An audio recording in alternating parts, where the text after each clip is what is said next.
Welcome back to the podcast. Today, Jan and I decided to wear the same color because we feel like we have a lot of similarities, but we thought that we should really showcase those similarities. The only difference really between us is about 75 years of age, but otherwise, otherwise we're very like-minded. Yes. We attempted to record this the other day, and Jan said one of the most funny out-of-pocket things, at least I find really funny. I think I'm going to play it. We're going to play it now. Afternoon. I haven't had alcohol in 20 days.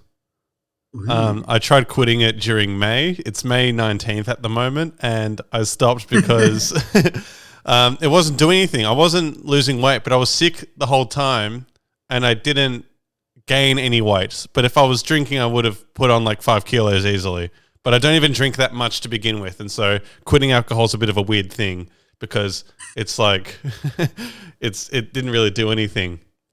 And plus, I think in our business, if you don't drink, you seem to have a problem with drinking. Yeah. At least this is what I experienced when I stopped. I had, for a couple of years ago, I always stopped drinking for 3 months, And one time it was during Cannes, the film festival. Nice. And everybody was like, okay, he doesn't drink.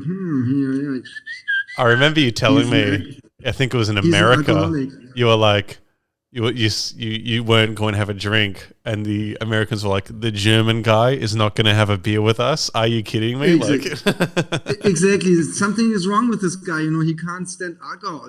He's a dry alcoholic probably. And the funny thing is, I did this with a Muslim. You have to go, if you don't drink, you just have to say, I don't drink. And then the Muslim says, I don't drink. And then everybody says, for sure, the Muslim doesn't drink alcohol. So the guy next to him, maybe not. And then they don't have the problem. Yeah, you need someone to take the lead. Exactly. For me as a German, I was raised in the 70s. So my mother had alcohol in her breasts. So this changed a lot. Oh my God. That's great. Back then we had this. That was out of pocket. Yes, you see. I'm starting firing already at 9:30 a.m. in Berlin time. Outstanding. Wow. So do you know what the Russians did? This is the urban legend how I grew up. Oh. When they had this urban legend is that the Russians always go when the kids cry, when the babies cry a lot. They just do a little zip, basically they put their finger into vodka and then they'll go on the here on the teeth. Yeah, that's how you whiten your teeth. That's how mine are the color that they are. Just a little bit of. Oh, nice. Yeah, Vodka and also coconut tequila also works. I quite like that one.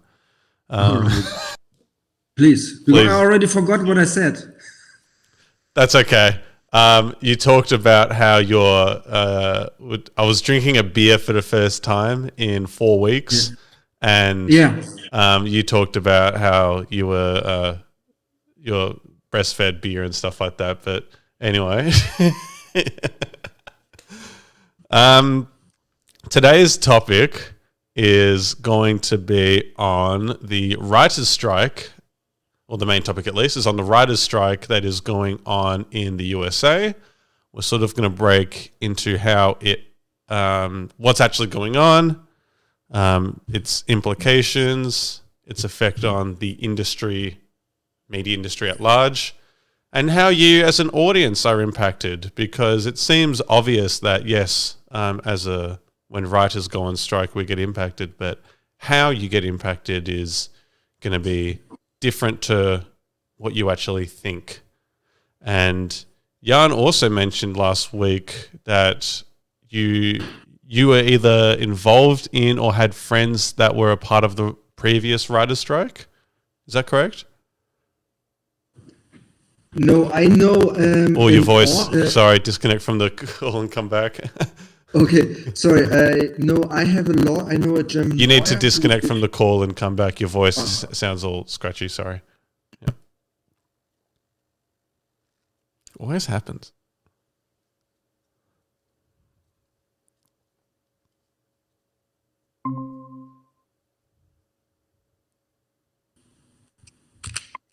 Welcome back. Hello. Yes, I'm back. Sounds good now. Carry on. Yeah, no, I know I know a lawyer who has many authors as mandates, and that's why I know from the first strike. I can't remember. That's already, I think, 10, 12 years ago or Oh, even longer. 07, I think. I think it was Okay. 15 years or something like that. Yeah. And it's always, the thing is that in America, you have different laws in terms of owning stuff compared to Europe, and and the authors, nowadays I think they have a very big problem concerning technology because of those chat GPT things, and that other non-authors are becoming more and better authors, and the thing is that in film business, people say that the producer, if he has a piece of white paper and starts the first ideas, and then always talks to a director, and the director brings the author, or the producer has some authors, and then they write. But it's, the question, who had the idea first and who is developing the idea? How far is the development from the first idea to the end? Is it still the same idea, or is it something completely new and different? And then the author had the idea, maybe, and stuff like that. So, and then I think this writing is for many people this, okay, there's someone sitting in front of the computer, bam, that's it. And when you go out shooting, you're out in the woods, you don't have a toilet, you have a crazy cast, and they say I can't work because the sun is too bright and stuff like that. So these are always problems who might be heavier than the author, sitting in his room having a beautiful view and just looking in, into this frame, and working for a couple of hours writing some ideas down. Yeah. And yeah. It's tough. I always feel a bit upset and concerned when I hear that people working in the industry I feel really passionate in aren't getting paid or don't feel like they're being fairly treated. To put it in real context, I've done a bit of research into this. The big thing with this writers' strike is residuals. Do you know what those are? Okay, I'll do the best that I can explain it. But basically, on cable television and how it works, and on networks, is I'll use an example of Comedy Central, okay, as our network. So Comedy Central there's a thing called syndication. So Seinfeld will get made, and then they'll send it off to other networks, and they can show off the show there. And then Comedy Central will pay to show Seinfeld, and then there'll be ads generate revenue, and they can pay off the studio that made Seinfeld, and all the people involved make a bunch of money. And that's how Seinfeld managed to make shit tons of money for years and years and years. And this happens with all shows, and it's a great way not only to promote your studio and your network and your station, but also a good way for a media project to continually make more money over time. Writers would actually get a piece of the pie when it came to residuals, and they're basically quarterly payments of that sort of syndication and stuff like that. So if my show gets aired on another network, it'll create a bunch of revenue from ads that gets sent to the creatives, and it gets distributed. And writers not only can make their wage from writing the show, but they can also get a little bit of a bonus from that. Now, that sounds all cool and like a fine model, but nowadays, the really big popular thing is streaming services. And there's no syndication in streaming services. To get a show like Seinfeld, Netflix will pay the streaming rights for it. And I think the streaming rights for Seinfeld was some stupid, ridiculously high number. And then they will watch it there. Now, I do believe there is some form of residual that comes in through streaming, but it's so small. It's so insignificant and it's so tiny that writers aren't able to maintain an income from those residuals. And that is one of the big things that is why they are striking, and they're looking to renegotiate their contract. And the group that's striking is called the WGA, and it's the Writers Guild of America.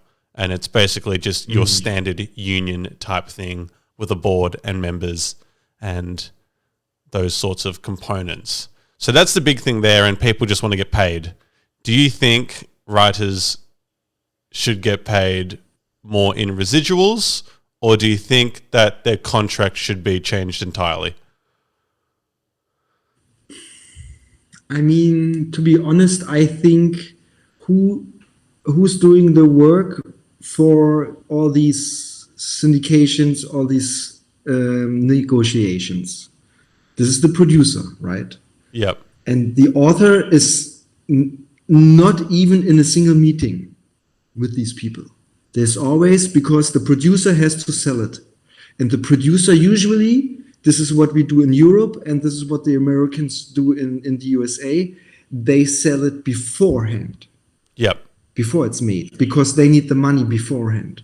So the author is in a very, very nice position saying, I want more money from the streamings because I'm so creative and I have the greatest ideas, and they have to come back and I want a bigger share, right? From everywhere. But where is this? They are not secure. They are not, just because if we play the role, I'm the producer, you are the author, and you telling me, I want more streaming for the next project, there's a high risk you writing shit, I'm sorry to say. Yeah. And I cannot pay it. And it's not flying. We produce this, but it's not flying. No one wants that. So are you able to give me money back then as an author too? Because it's risk sharing, right? Yeah. So this will never happen, because an author, they say, well, we are the author, we are the small ones, we have no money, that's why we're going on strike. So who do you want to, you cannot grab a naked human into their pockets, because they're already naked. That's the position of the authors. But then, who's taking the risk of all that? Let's share the risk, and what's about the director, and what's about the hair and makeup artist, because they have to think first too. I thought this role is about a white guy. Now she's black, and now we have to do something else. And I want to see her on television, in cinema, streaming 1, 2B, and that's a lot of money for everybody. Yeah. Then I think though you are sort of right, and there's a lot of what a model could. A big way that a show could get created is I write something, I go to Netflix and I say, here's a show I've written, I want to pitch it, there you go. And they go, fantastic, we like it, we're going to do an order for 8 episodes, and then we're going to hire a bunch of staff writers. So I, as the head writer, and I'll probably also negotiate producing into my contract as well, just because of the where I end up being, that can get me more money and I can generate more income there. But the staff writers aren't earning much of an income there. They get paid minimum, and the statistic on this is 49% of members in the WGA get paid minimum wage. So if you think of 50% of any industry getting paid minimum wage, I don't know how that lines up, but that seems a bit odd to me. And the further thing is, a staff writer feels more like it's a very gig-based economy, because that 8-episode order that a streaming service like Netflix, Hulu, HBO are ordering and paying for, that is significantly less than what was previously on. And going back to Seinfeld, How I Met Your Mother, Big Bang Theory, all that sort of stuff, they're getting 22 episode orders and 24 and stuff like that. So writers will actually have a continual long period and be able to make a big wage for it. They're not getting paid 22 episodes within an 8-episode order. You only get paid for the certain amount of time that you're working on something, and it doesn't take, hopefully it's like the same amount of time, 22 weeks versus 8. And so they're just like, we're not going to pay you as much. But it feels strange to me that writers, being the engine room of the Hollywood economy, actors are only good as the writing that they're given. The production is only good as what's written. It sort of starts with the writing, in my opinion at least, and then it goes on to creating what we all love and see. So I believe that there needs to be some change in compensation. I'm on the side of the writers. You know what? But a good director is capable to make a good film out of a bad script. A director, it doesn't mean that the script, if you have a perfect script, the director can fuck it up too. Yeah. Completely. You know, the whole show can be fucked up. And that's exactly the point what many people not in our industry don't see, that it's not capable always to compare to other industries, because we are still doing art and it's very individual, and so can be the output. You know, if we want to compare us building screws, you know, that's pretty simple, you know, because a screw has, you know, if you put a screw into the wall and they fuck it up, then you have a bad screw and no one will buy this brand anymore because it's a bad screw. For film, you know, that's different. And a good film, what is a good film and what is a successful film? You know, and then is it, because a good script always is the base and the bottom of a good project, for sure. But the author doesn't has it in hand anymore. Once it's done and draft 6, 7, or 8 is final, you know, then it's done for the author side. But this is like giving birth to a kid. Yeah. And then you don't see this anymore. At the end of then a couple of years later, you see it grown up, but you are not the person who are teaching and growing up the kid. These are completely different people. And, you know, this is something then I would say, I put it this way. Why is not then the author always doing the production and the DOP and the directing and everything else? Well, some people only want to do the writing part of it. They don't necessarily want to have more responsibilities in producing or directing and stuff like that. You could say the same thing about a doctor. How come they're not checking up on the patient regularly? Or a surgeon. How come they're just doing surgeons and they're not doing all the paperwork for the patient and stuff like that? It's like there's layers and things like that, and people that want to be involved. And some people only just want to do writing. But yes, like, why? Okay, how come the hair and makeup artist can have a wage and feel comfortable? How come the producer can have a regular wage and feel comfortable? I think writers should be entitled at least to have some form of security in the work that they do. And it's not a guaranteed income. And I don't believe writers should be paid based on how good their work is. Maybe you can develop a reputation and stuff like that and be like, hey, you were a writer on Stranger Things. We've got this another project that we're working on. Can we have you in? That does happen a little bit. When you make something remarkable, of course stuff like that happens. But if you're just someone whose name appears on the credits and people don't really know who you are, and you're okay with that, and you just write because you really like it and that's your main passion, you should get paid accordingly. I don't know that the expectation that why not just produce and why not just direct and why not just be more involved in the production further along is necessarily fair to everyone or applies to everyone. But what's then a fair salary for a guy? So if you don't want to go into the risk, so let's say you get one amount, boom, that's it. And then I run around and it will become a very big success and everybody get billions and trillions paid. And the author sits there and said, yeah, but I got paid in the first hand, but you know, first I thought it's a lot of money, those 100,000 US dollars I got, but somehow the production made 32 million out of it. So I have only 100,000 euro or US dollars, you know. I want more. Yeah. Because it's a huge success.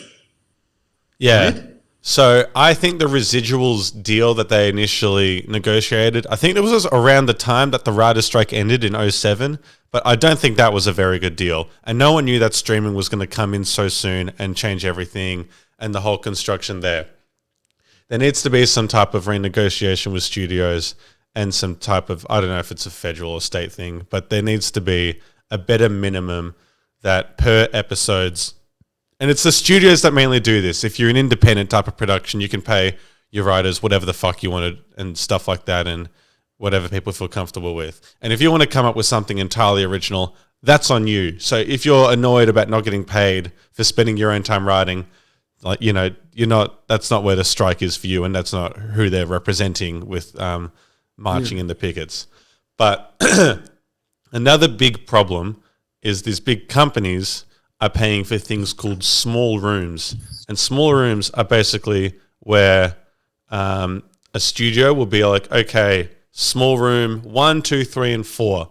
We're going to pay you guys to write, get the pilot done, get the season arc done, get all the difficult stuff with the writing done, get all the beats properly corrected in the 8 episodes.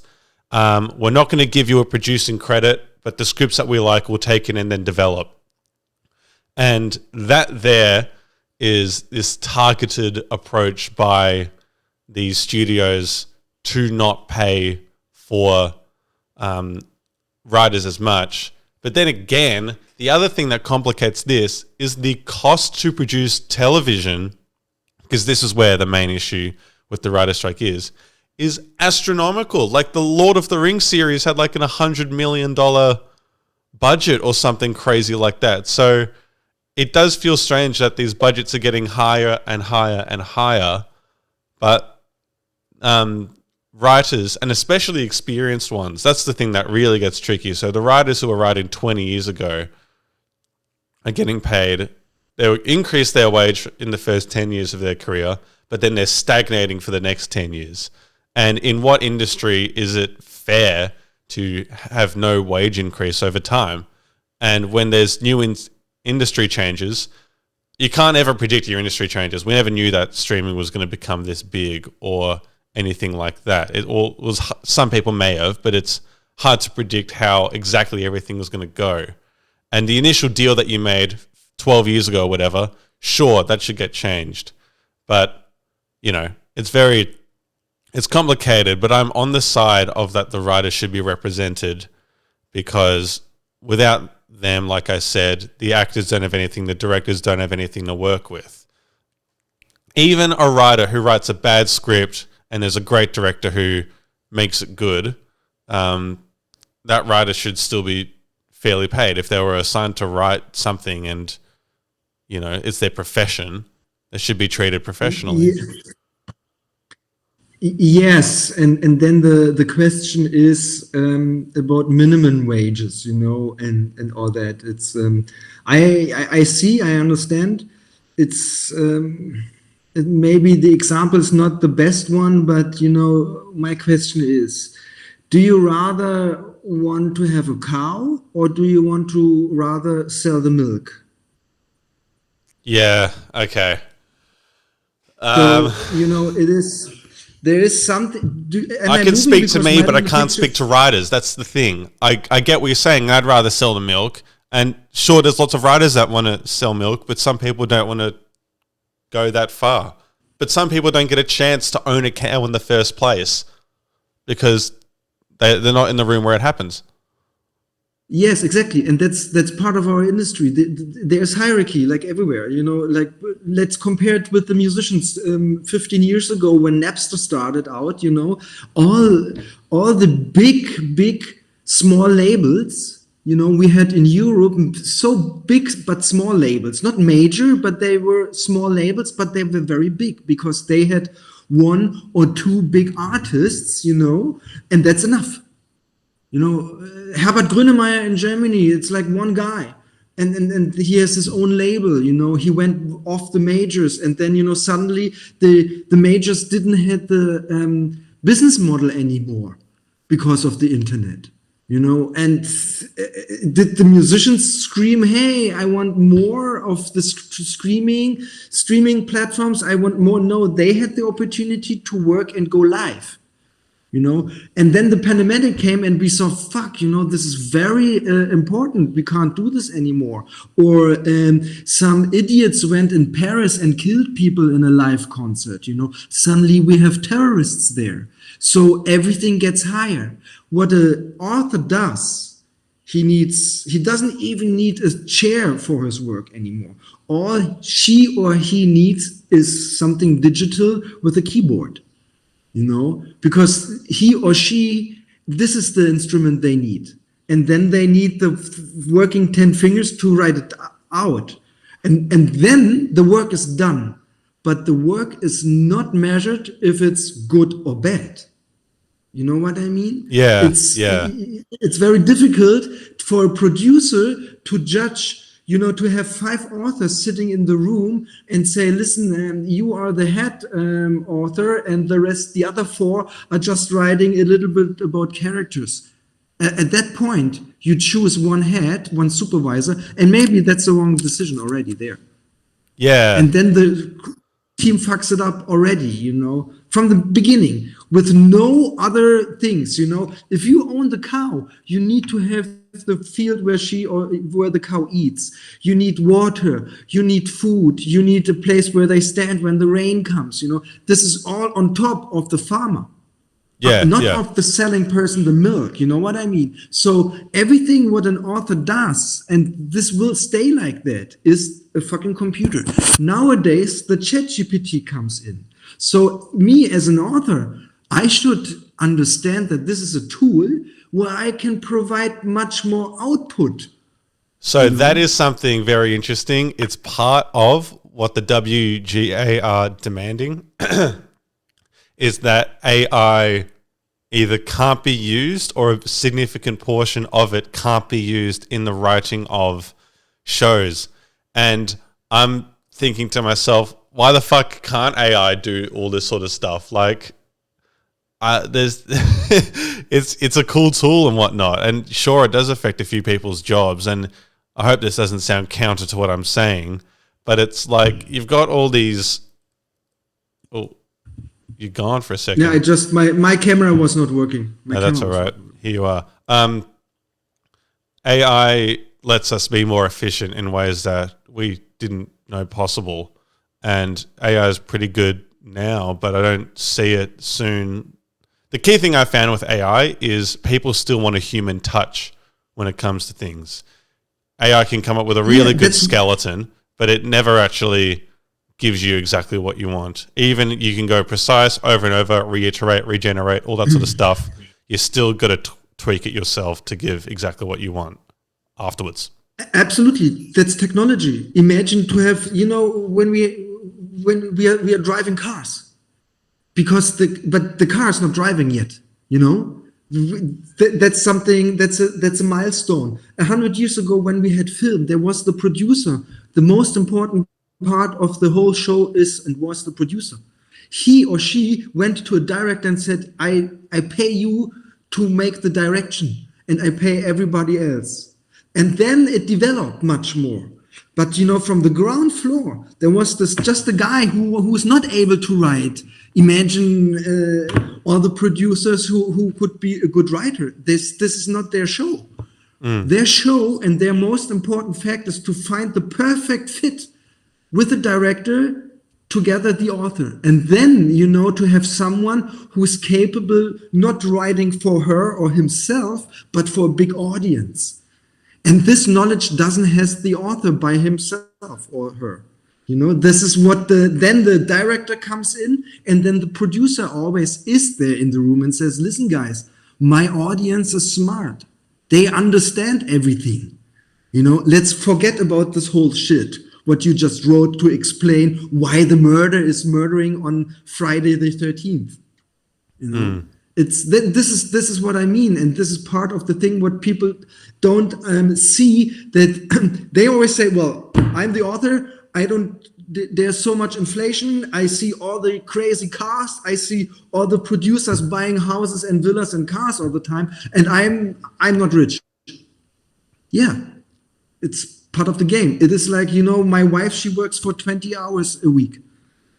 That's like 4 days for 5 I actually hours. totally agree with that. It's like the amount of time that you work, and I was going to mention that if like it doesn't make sense that someone working 8 weeks on an 8-episode Netflix show should get necessarily paid the same as someone working on a 22-episode season of a sitcom. The person 22, it's not just 22 weeks getting the episodes going. That's 9 months potentially up to of getting this all done and getting it all sorted.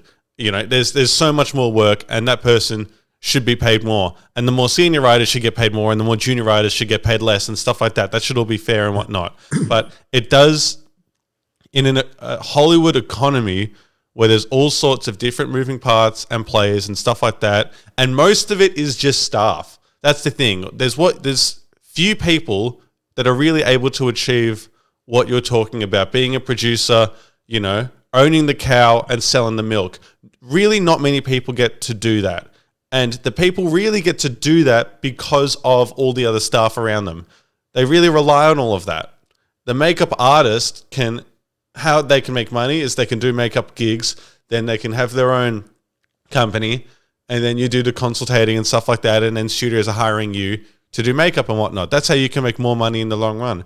Writers, you can create think tanks, programs, you can create courses and all sorts of stuff like that, maybe whatnot. But to the average person who is just a writer, which is what most of them are, there needs to be better security and something in place. I do agree with you. Try playing the game a bit better.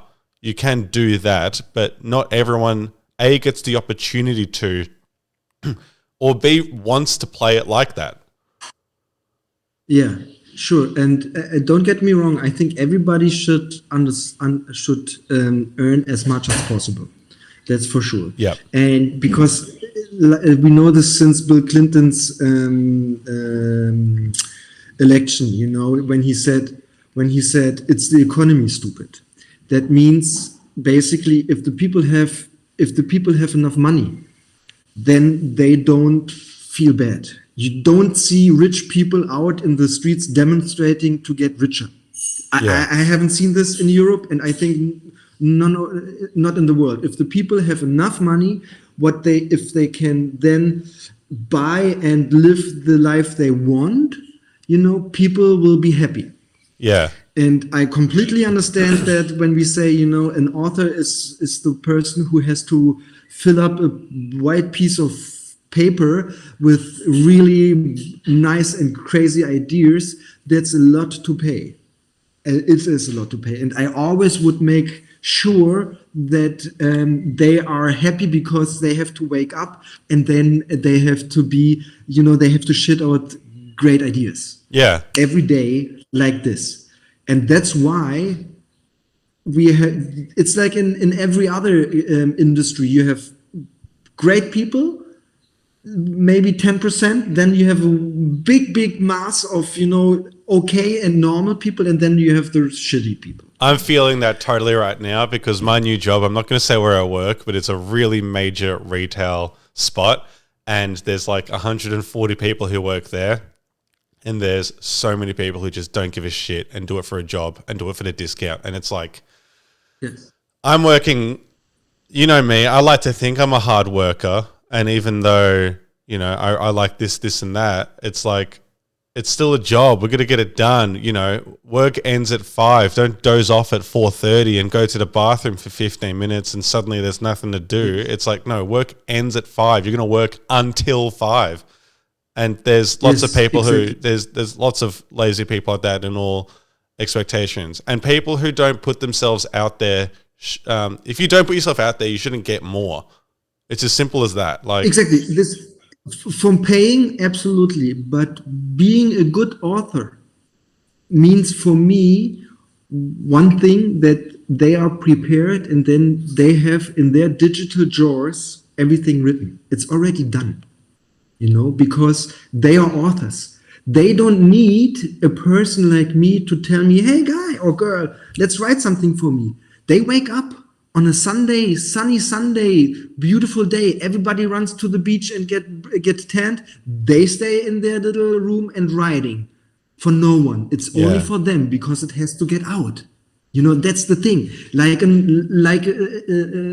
everybody else, the cook, has to stand in the morning in the kitchen by 90 Celsius, very hot. Outside, it's 100 Celsius. Everybody's on the beach. The cook is inside cooking. They don't see the fire. So a good author has written everything, because we know one thing in the Western world. Since the Bible, and sorry being Catholic again, since the Bible, everything is written. It's all set. We just are twitching and turning our ideas around nowadays. But there is the story, someone has a problem, they have to overcome the problem, and then they're resolved to something else anew. That's what we humans want to watch. So a good author is able, they sit, they write everything, and then they get someone like you or me come to them and say, listen, let's write this Netflix thing because I think I like your nose. I have heard that you are quite good, and you wrote this thing for this, what's this HBO called, this big, I take you, boom, let's work together. And this person is like funny. From that point, they write something, it takes an hour, and then they send it over, and then they say, okay, listen, I've worked the whole weekend on it, and this is my first approach. No way. Yeah. You know what I mean? This I'm more than happy to pay, because this is the big thing, because I'm paying the whole fucking head. I know, and I have an author here in Germany. He writes for the I'm a Star, Please Get Me Out. Do you know this show? Yep. We have our versions called I'm a Celebrity, Get Me Out of Here. Perfect. It's for you cannot go more than yellow mass media content like that. Yep. It's shown at RTL here over there in Germany. It's a huge success. Everybody is fucking watching it. And I know this one author, and there are 5 people. I think 4 or 5 people writing there. Yeah. And there's not much writing. You don't have to think, okay, the characters today are going to be in this location in a jungle, and they need to cross a river, and they need to figure out how to do it. Done. Easy. Email sent. Work done. Exactly. Exactly. So, and they are sitting there, they are watching, and then they're giving the speakers all the phrases. They have to be quick, But the thing is, it's like a stand-up comedian. They have 20 cool things. They have this written down. And then they look, oh, maybe this fits. Let's throw it in there. Boom. No, it didn't. Let's throw something else in there, And he is doing this because it's fun. And because he's getting fucking so much paid that the rest of the year he can choose whatever he wants. Yeah. Because one job is paying the whole year for him. Yeah. And then the rest is always on top, or it's like, I don't work. So, but this is only a handful of authors. Yeah, exactly. At the very top. Yeah. And that's how the business is. And of course, there are so many big authors, great ideas, everything. But it's like, a football star or any athlete, you have good periods, and then you have a period where you have to be good. Otherwise, the period is over and you're done. Yeah. Something I want to get clear about ideas is everyone has ideas. People come up with ideas all the fucking time. It's like, It's what you do with them that sort of matters. It's like there's great stuff that's written and whatnot, but it's like how it ends up going is really interesting. So your ideas are never, ever going to be enough. You're going to have to do something more. Sorry, audience, tough lesson. Absolutely. And an idea is, how do you want to judge if it's a good idea or a bad idea? You can only judge this if you develop the idea to light and to make it out there. Yeah. But then if it's developed and if we have a film, then it's something else from the idea because it's a development. You know, it's basically, it's easier to say, listen, there's in Sydney, there's a huge street corner and it's empty. Let's build a house.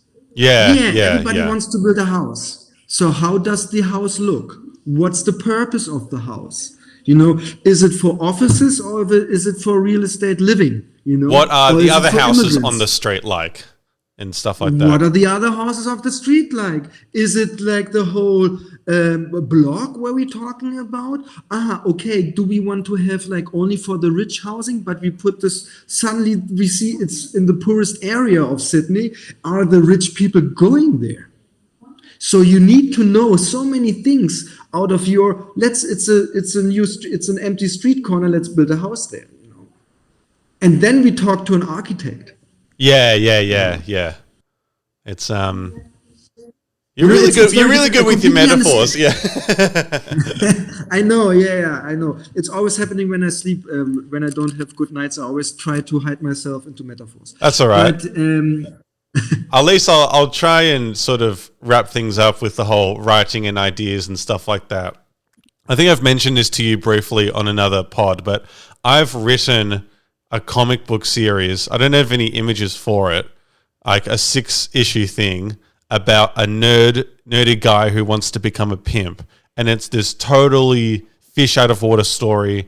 And he teams up with his first client and she teaches him about the street and he teaches her about business and saving money and that sort of stuff.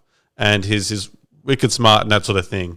And okay, is it a good idea? I really don't know. Is it actually good? The 7 people who have read it say they like this and they don't like this and that. But that doesn't actually translate to anything. The only way that this idea actually becomes good is if I get an artist, because I can't draw. I'm so bad. It's really embarrassing. I've used AI to come up with the images so you get a rough idea on what the characters look like. And I want to redo all of them because I'm not happy with them. But when I write this comic book idea, I have an idea on A, what they look like, and B, what they emote. And I try and write a little bit of that into the, I guess, screenplay or treatment. I don't know what to call it, but screenplay. And then I send it to, I do the best I can, or what I think is the best. And then I send it to the friends to review. And they're like, I sort of don't really understand. Like, you say he's meant to be awkward, but I don't really get that. Are you trying to do that in the art? And I'm like, that's exactly what I'm trying to do. And so I'm in this tricky little creative process. But the idea, I really like it. Maybe a few other friends really like it. And who knows, maybe the audience is really going to dig it up. But it's only going to get anywhere if I actually push something with it. I actually have a plan and I get things going and there's the ideas for the house. I got to see what the street's like and I got to then just develop accordingly and get a team going. I'll send it to you. I don't know why I haven't sent it to you yet. It's really goofy. And yes, please. You mentioned it, and I think you didn't want to send it to me while you were here in Berlin because you were not so. There was something about either not ready or something you wanted to write something first or finish or rewrite something. I remember this now because I told you about my Icelandic friends who did this novel, this graphic novel. Yeah, and there is always, and that's exactly the point. And let's be on the side of the American author, young, short, good looking, but poor and like you, and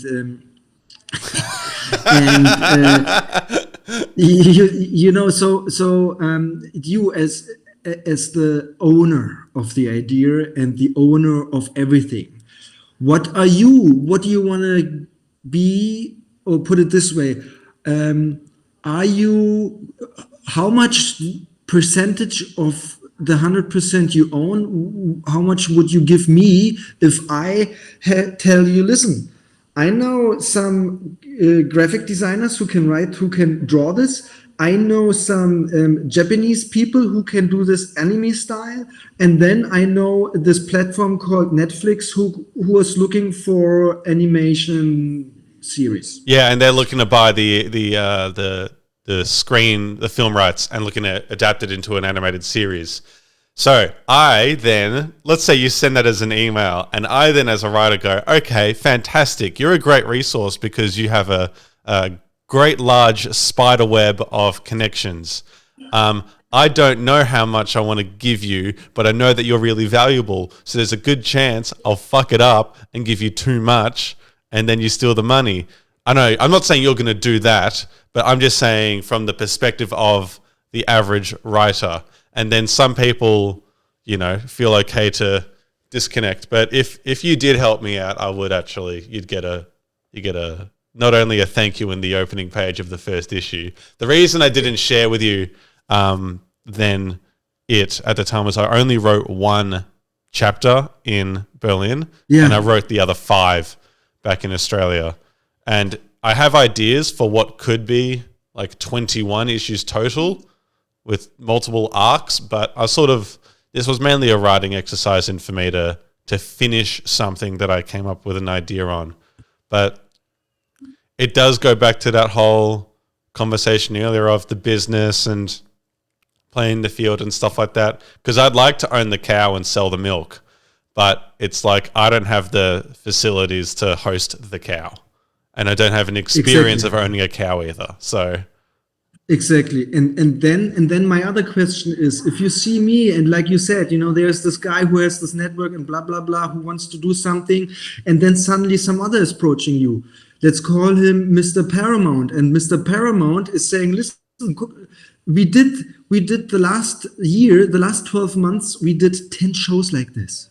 Yeah. So there is, and then you say, fuck, you know, there's this Jan guy who wants to do this, who's really nice, but he has no experience doing this because, well, he's a commercial and feature film producer, but he doesn't know about animation and graphic novels. He doesn't have that on his record, on his reel. But this Paramount, Mr. Paramount has that.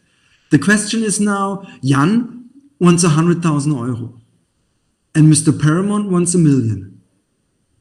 Who do you go to? Yeah. Seems pretty obvious, right? For someone inexperienced and has nothing there, the bigger number always sounds better. And by the way, even for the inexperienced person, and I know this from like looking around the room in Australia, if the numbers weren't 100 and 1 million, if it was 30,000 from Yarn versus 100,000 from Paramount, even then the wagging tail comes from 30,000. That's an exciting number, but the fact that 100's there, it's like done, dusted, clean. Here you go. But then, Here you go. Because you, as the author, you know yourself, and you know you wrote the most successful content, and you will come to the point to say, "Fuck, I write another one," because you did it, and that's why even if the 100 or the 1 million Paramount guy fucked it up, you can write it again, but you earned 1 million. With me, you didn't earn anything. You spent you have only 100,000. You know, so that's always, you know, especially the people, because there are so many people who, especially authors, and there's another metaphor coming. You know, they don't have so much money, so the food they eat, it's little. And if you have little dishes, you're constantly hungry. And when you see, fuck, now I have the opportunity to come all you can eat. And then you start putting everything in, because one time you want to be really full, the American says. You know, in Germany we say satt, you know. And satt means nothing goes in here. Yep. You know, I'm like that. The Germans have a lot of great expressions like that. What's the one that's like finding enjoyment in someone's pain? Finding enjoyment in someone else's pain. That's like really mean. No, but there's a word for it in German. Freudenscheid. Schadenfreude. Yeah. Schadenfreude. Yeah. Ooh. I can't say that too loud in my household. My wife is the biggest one, you know. Oh, if okay. I fall down the stairs, she's laughing for a week, you know. So Same. that's what you mean. Schadenfreude. Yeah. That's exactly. But no, back to the people and for our listeners and for the audience. I think it's very important to see the whole frame always, you know. And it is a creative industry we are working in there. There is a lot of money in there. Completely. Don't get me wrong. If I talk to my doctor's friend, you know, he's like, "What? You earn so much money like my doctor in the hospital below me, you know." It's like and he's the top doctor at the hospital, you know. And you know, these guys, they save lives every day. And we spent a fucking million on a campaign, woohoo, for 3 months out there. Yeah. Seeing if we are lucky, 2 million people. Okay, for what? 30 seconds? No, that's past. Sorry, for 6 seconds nowadays. You know, cool. You know, really great done. And I remember you wanna earn more money. Just a quick side tangent. I remember you telling me, you know, Jan and I have very similar agreements on if you get paid this much, this is what we expect from you. And B, if work starts at 10, you start work at 10. And if it ends at 5, you're working at least until 5. You know, that whole time that your work shift is there, that is when you are working. And VFX artists and stuff like that at the top end are earning lots of money. And so sometimes you're sitting there like, what the fuck are you doing? Like, wasting all this time. You're getting paid as much as a surgeon and you're doing this and that. Yeah. I always, every time I see a new VFX shot, I want to like bring it up to some of our old friends and talk about what it took to make it, because I have somewhat of an idea, but I never have like a full answer. And there's a Jason Statham movie called The Meg.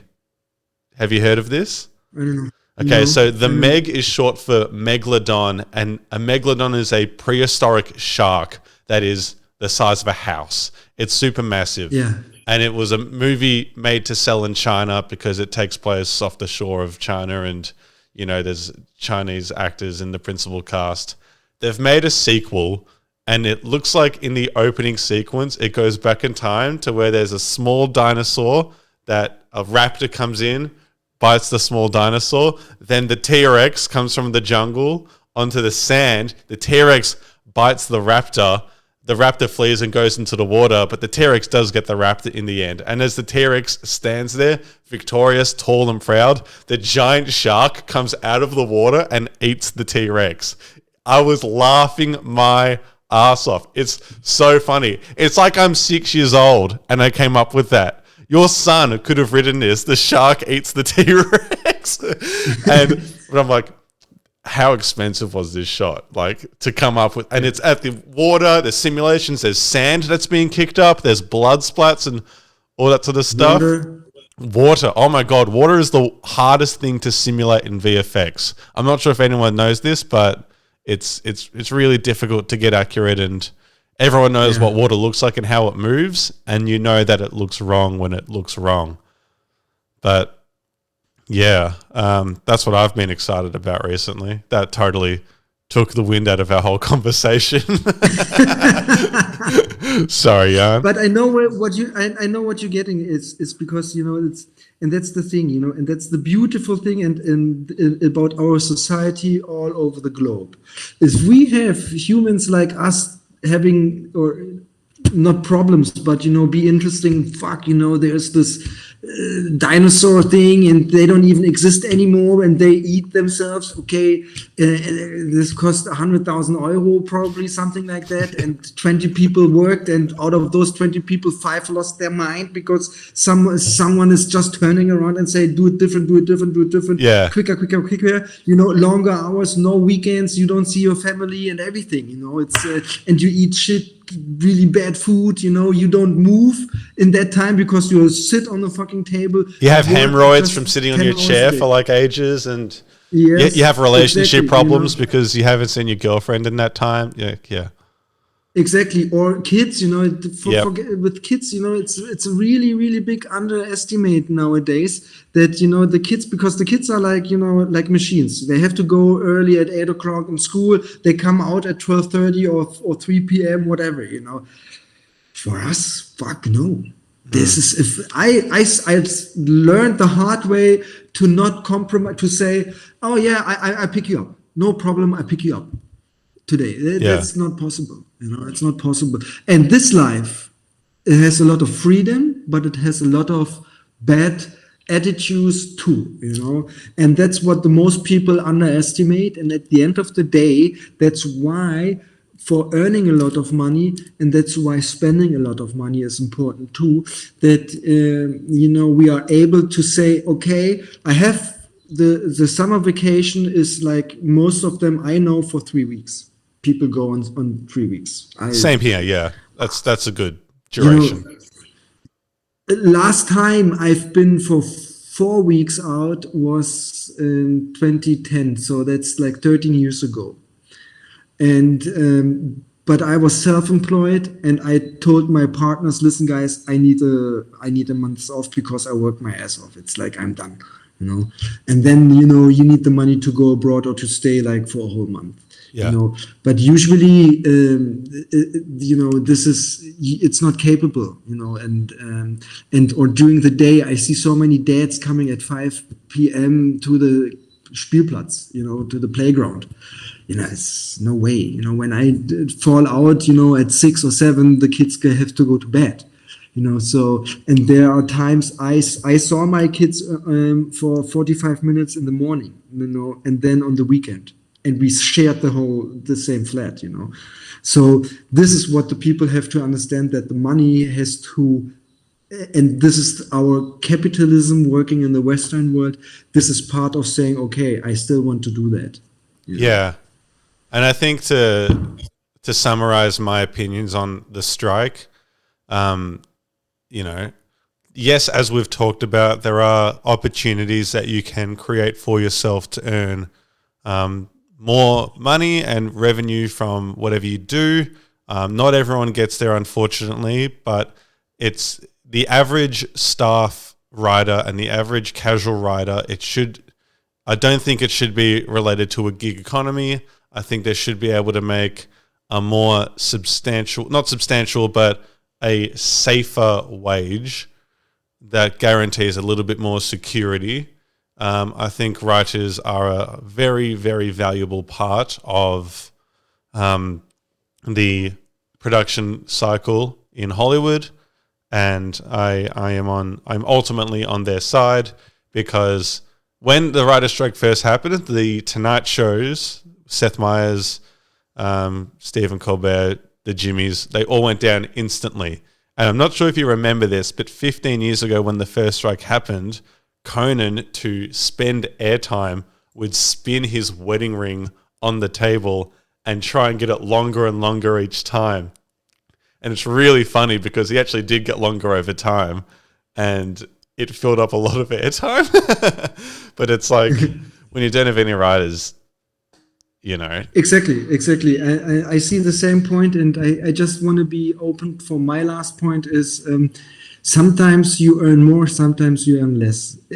As a producer in our business, for sure. Yeah. And if you are, and we are not talking about the biggest 10%, those talents, and they earn what they want because they can dictate. They're in the position, but the majority is not in the position to dictate, but they have to say, okay, let's negotiate. And on that project is I earn my normal ways, and on the other project maybe I don't earn so much, because that's what all the other people do, and that's so lovely about our business. It's a people business. I know so many people who say, okay, let's work. Jan, you come with this little project. I have to work on the weekend, Saturday and Sunday, and I don't get paid the usual ways, but I do this because it's fun.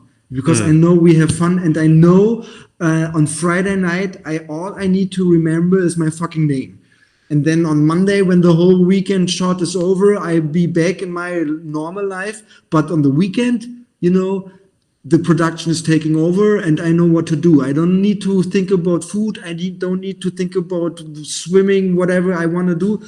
These are my days and other people take care, you know. Yeah, and if those are wondering about this podcast and how much we're getting paid, guess what? It's a fat $0 at the moment, and I'm actually down money because I paid for the overlay and the logo and the stuff like that, and time because I had to pitch it to Jan. I do all the editing and stuff like that. Eventually, hopefully, please everyone like, share, subscribe, and we can get this out there and get fucking paid. Exactly. And when we turn off this podcast, we will negotiate how many percentage I will get now. Yeah. Because if let's put it out there, let's ask them, you know, is it fair that we have 50-50 split or it's a 70-30 split, you know, or a 30-70 because, you know, I'm the so experienced, good looking German producer, you don't get any in Australia. So, you know, but Joe's putting the blood, I sweat, go and for- tears into it, so does he deserve to get paid Exactly. more? My cat's just snuck in and jumped on the table, and her tail's okay, gonna that's a get in the cat. webcam. I thought, Yeah, oh, all right. I know, very pretty. And plus we have to pay rent for Joe's parents because we are using his Yeah. garage as our super working loft. No, and yeah, co-working space. this is a room that I luckily get to use, and I'm very fortunate there.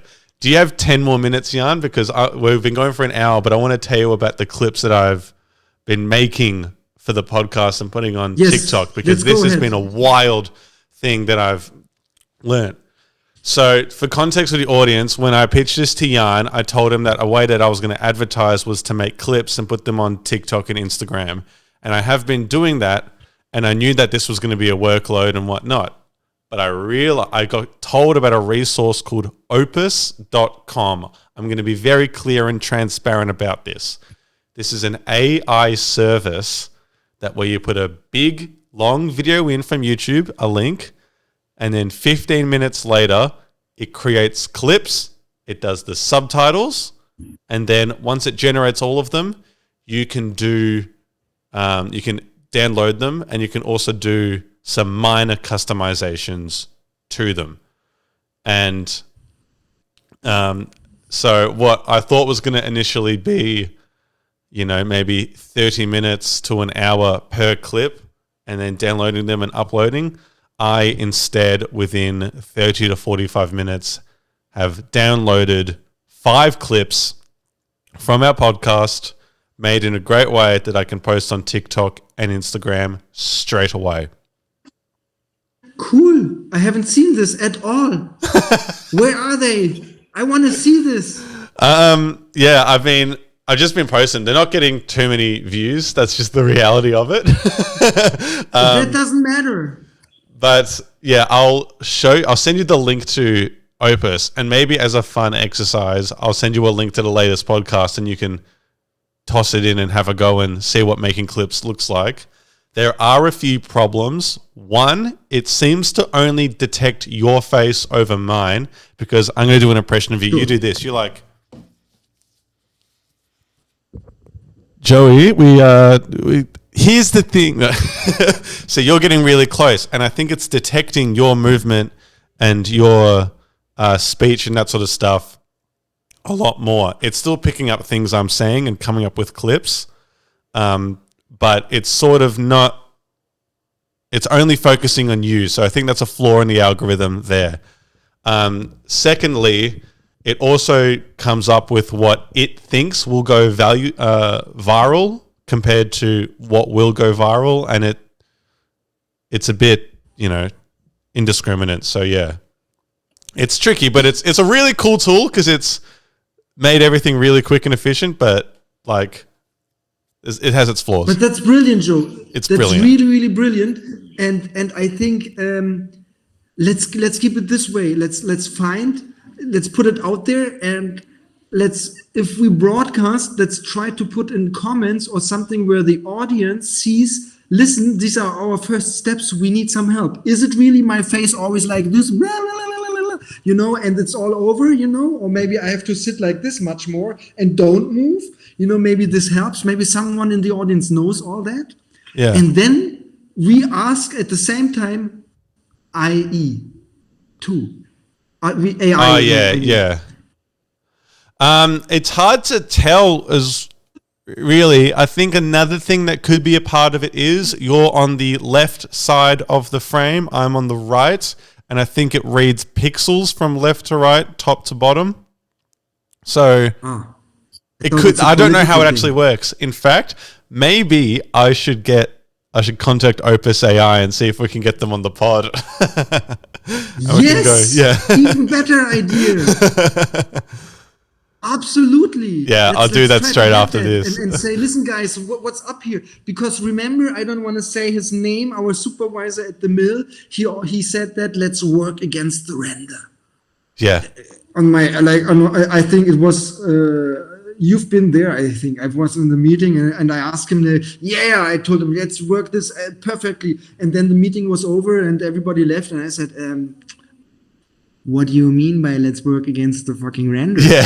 It's like, don't you hit the fucking thing on the keyboard? Just hit the button and wait? Yeah. Exactly. And he said, yes. And then I have a look. And if I like it, I keep it. If I don't like it, I have to go into my software and have to change all the blah, blah, blah, whatever he could do. That sounds like a pretty standard workflow in post-production. Exactly. So I think we shall work not against our Opus, i.e. EI, Künstliche Intelligenz, KI in German, and let's work with them and let's try to put it out there. Maybe we find some geek somewhere in Norway or Chile, whatever, and who says, yes, guys, this German guy should move, and and maybe the beard is too much because the pixels are running over his fucking mouth. I don't know. It's like, we had the first thing always back in 20 years ago with digital, we always had bandings in the picture. Because the monitor is not able to make sharp pixels, but the HD was so strong at that time that it was very sharp, but they couldn't picture this. So they always had bandings, out of it looked so stupid, but they broadcasted it. Yeah. And they said, we can't do anything against it. Okay. It is very interesting, this process of using AI to come up with clips. And we'll see how it all goes. I'm still going to do it because I have to. We have to just get this out there. And any strategy that can market and advertise this, I'm applying and I'm doing. And that's totally fine. I also want to be totally transparent with the audience about this type of thing, because especially when it comes to AI, I think being a little bit genuine and honest about how you use it and what you use it for is kind of key. When people are sort of being a bit sneaky, it's a bit, at least in my opinion, I feel a bit uneasy about it. But any AI tools that are going to help out in any capacity, why not use? And I don't feel threatened by this either, because I was talking to my dad about this, and he was like, do you feel fearful that editing is going to be taken over by AI? And all this did was get a big clip, find sections and edit down. But editors need to be able to get all the raw footage and clips and make something big. So, it's a different process, but AI currently doesn't have. Plus, you need to train the AI on your storyboard and this and that and all this sort of stuff. And by the time you've done that, isn't it easier to... You can see cat fur flying across the screen. Lola's getting really cozy, sitting on my lap. The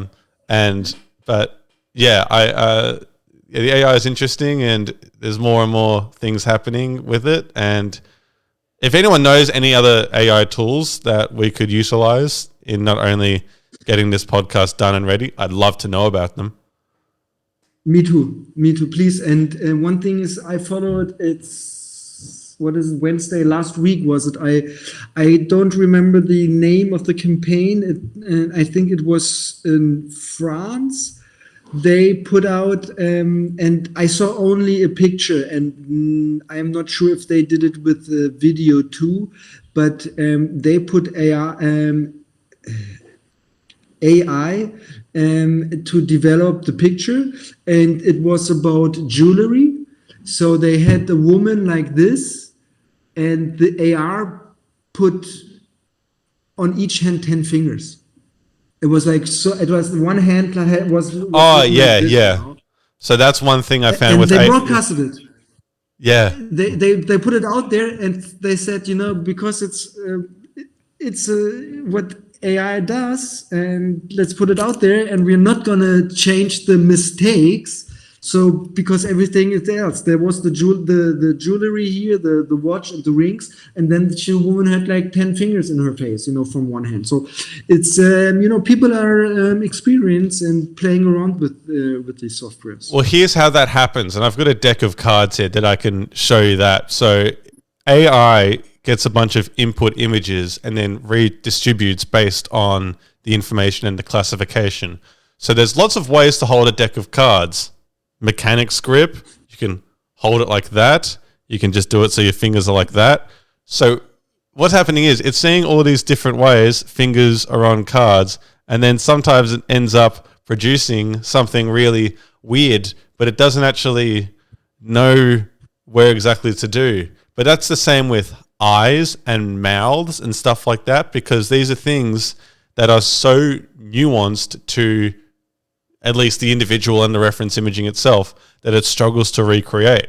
My friend and I saw one scrolling through Midjourney where it was this guy who was smoking a cigar, and it was a black guy, and he had like the perfectly defined beard, and the haircut looked good, and the face looked natural, but the fingers were all sort of weird, and he was holding a cigarette like that rather than like with he's just like that or anything like that. And so it's like, you don't hold a cigarette or a cigar like that. That's you know.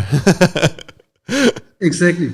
And this is what we have to find out, how to change it or how to play with this to create something completely new. So everybody smokes cigars like that nowadays. So. I'm glad you said cigars, because whilst I was in Berlin, one of the videos that we laughed at all the time was Arnold Schwarzenegger talking about smoking cigars. Have you seen this?